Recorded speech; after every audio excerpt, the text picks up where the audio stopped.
Hey guys, welcome back to Arry The Stag. TR Tony here, just sat by Eddie the Ess, as you can see behind me. Just thought I'd do a very quick update on where we are at with the car. I did just mention it last weekend on another video where we looked at Mike's Stag down under, but just to bring you up to speed, we've put the engine into an engineering shop, so we're hoping to hear some news on that fairly soon in terms of what's required to repair it. They're going to go through it tooth and nail, I think, actually in detail to try and find out what need fixing. But Harry and I thought this week actually what we try and do is take the gearbox out of this car because the gearbox was a little bit flammy, it's the only way I can describe it, when we took the engine out. So we just need to make sure that the gearbox is okay as well. It'd be false economy otherwise.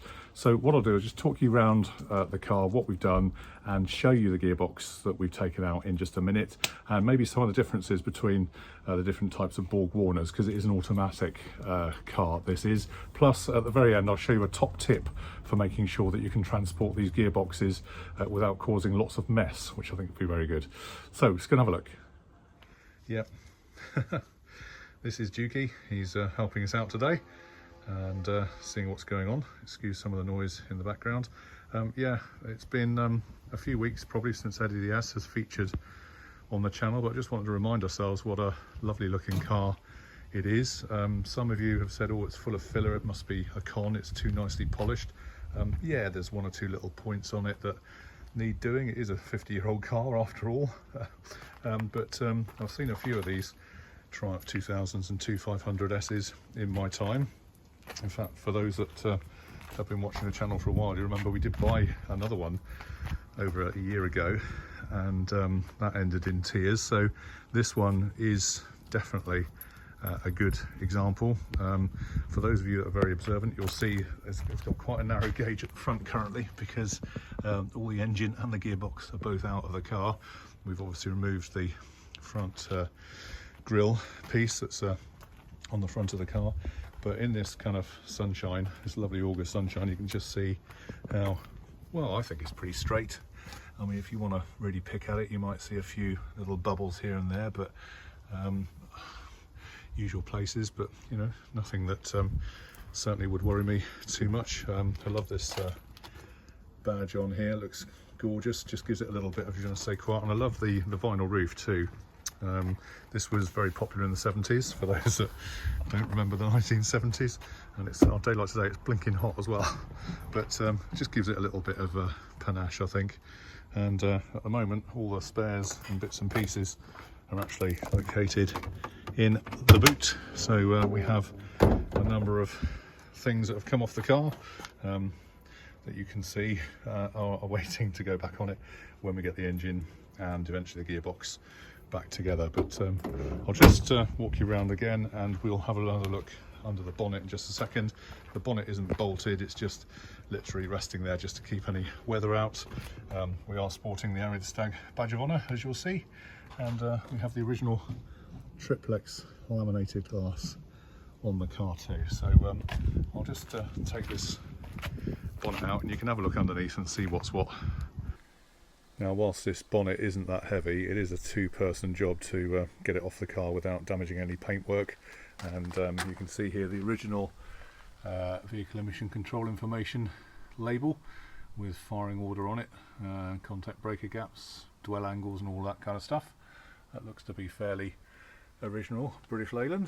There has been some wiring on this car which involves the use of a inspection light, which I don't know if that fills me full of confidence or not, to be honest. In other words, how many times has it broken down in the past? It's required the use of a portable inspection lamp that's actually on the inside of the bonnet. It's kind of a clever idea, I suppose. Top tip is to always keep your bolts handy, and you can see here these are bagged. These are for the brackets on the front of the bonnet here, which that's where it locates to the front of the car. And rather than losing any fixings, I thought I'd keep it all together. And the stay is again nicely just taped up to make sure that's okay. So there you go, so that's all tickety boot and nice. Let's pan around to the car now and have a look and see what we've got. And as I mentioned earlier, it's on a narrow gauge because there's no weight in the car anymore, and this is where the hinges go, by the way, just whilst we look at it.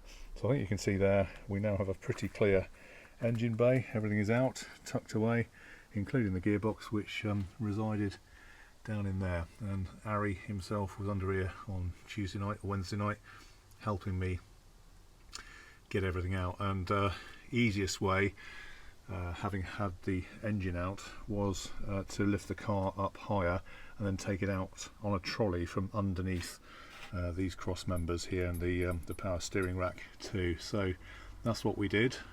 It was a bit of a fiddle, but we did manage it in an evening, couple of hours. That's all it took.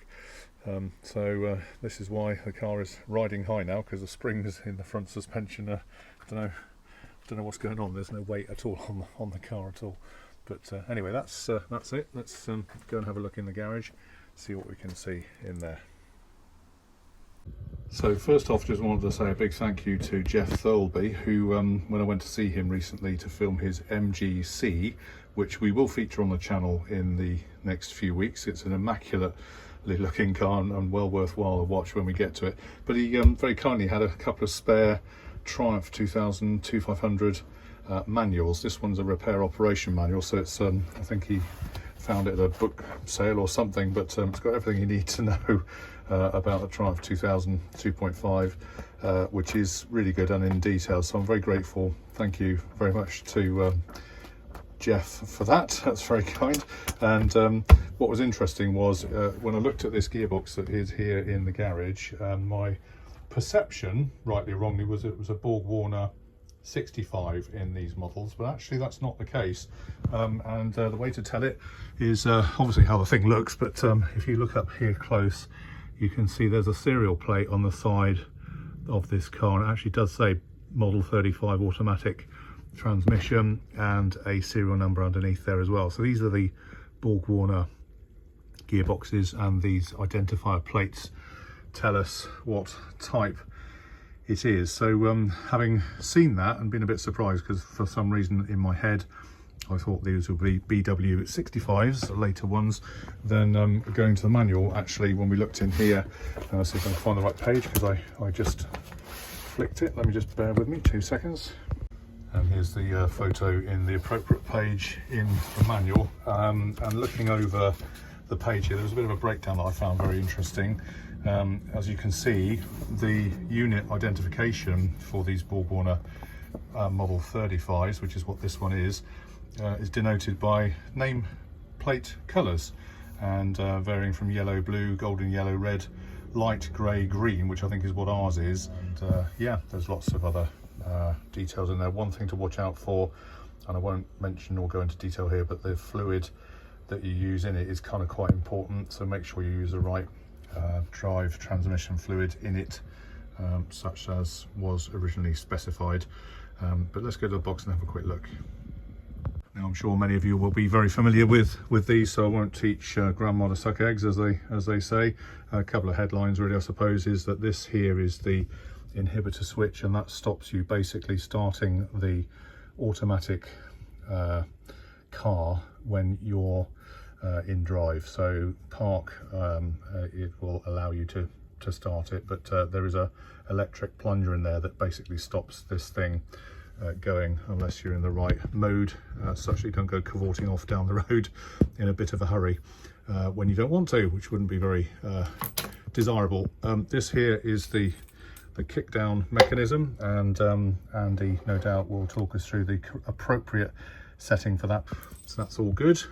Get covered in oil. Obviously this is your dipstick up here, and slightly turned around because we've just bolted it back in just loosely here, but that's obviously mounted there. It's obviously loose at the minute, but that's your oil filler and your dipstick pipe rather. At the back here you've got the bracket that held it to the underside of the body, in which you've got various kind of metal rubberized bushes to stop any rattles and dinks. Here at the back you've got a oil seal, make sure no oil comes out, and this is obviously the drive. That's the spline that goes into the prop shaft that goes to the back of the car, and away you go. And yeah, all pretty good. And just around the other side, I missed it, we can talk about the we got your gear selectors. Here is the mechanism here that moves forward and back on a rod, basically, that adjusts the gear according to the handle that you have setting in the car itself, in the cabin. So there you go. So that's it. Bit grubby, I know. No doubt Andy will give it a bit of a wash and clean up when he gets to it. As I say, I don't know if this is will need replacing or repairing. We'll have to see exactly what it's like inside. It may just be an adjustment thing, in which case that's fine. But when I was driving it, it was very flim-flammy. That's all I can describe it. It didn't feel as direct to drive as it should have done. When I'm driving my Stag, there is quite a bit of drive there, and you can feel it. Even though it's an automatic, you can feel it getting a grip. This didn't. So whether it's fluid or the friction plates, whatever inside, aren't working, or what, I don't know, but I'll let Andy have a look at that and tell us what he thinks. Here's the top tip I promised at the start of the film, and I picked this up when Andy did our last Borg Warner 35, and that is this is the torque converter that obviously goes around inside the casing there. It is full of fluid, like lots of fluid, so and it will pop off the front of the box if you're not very careful when manhandling it. So what I did with Harry was I grabbed a couple of bolts from the boot, from the bell housing, and just put a bit of wood across there, bolted on to stop this thing moving out and then dropping off, and then dropping loads of fluid all over us, so that we can transport it in an accordingly tidy and clean way. But there you go. So that's the Borg Warner 35 out of Eddie the Ess. Looks a little bit tired, but I'm sure Andy will be able to do his magic, and we'll see what he has to say when we get up to him, hopefully in the next week or so, fingers crossed. But I'll bring you up to speed, obviously, on that. All right, guys, well, I hope you found that interesting. It's all about the differences of these gearboxes, Borg Warner 65s, Borg Warner 35s. They are pretty bomb-proof in terms of how they were built. They've obviously got to be looked after, as we know, and well maintained. But we do have very good contact who's excellent with Borg Warners. So this one's going to go off to see Andy over in Wales, just to go through it and find out whether it's okay or not, and to make adjustments and repairs as appropriate, such that when we get the engine and the gearbox back, we can put it all in together as one unit, and then hopefully Eddie the Ess will be back on the road. Fingers crossed. I'll obviously bring you up to date as we get nearer that point. So thanks for watching. Hope you enjoyed it. Don't forget to like, share and subscribe. Check in with us on our premium platform. I'll put the link in the description below. Just watch that video. Order your complimentary Arry the Stag badge of honour. Send you that anywhere in the world if you'd like. Just go to our website and we'll send that to you. And join us on a Saturday for our Arry the Stag Saturday Sockets. It's an email about off-camera shenanigans that we get up to outside of all this filming. And finally, for those that perhaps haven't seen the video yet and want to know how on earth we got into this mess in the first place, then click this link here, watch this video and see where it all went disastrously wrong in Scotland. I'll say no more than that. Have a look.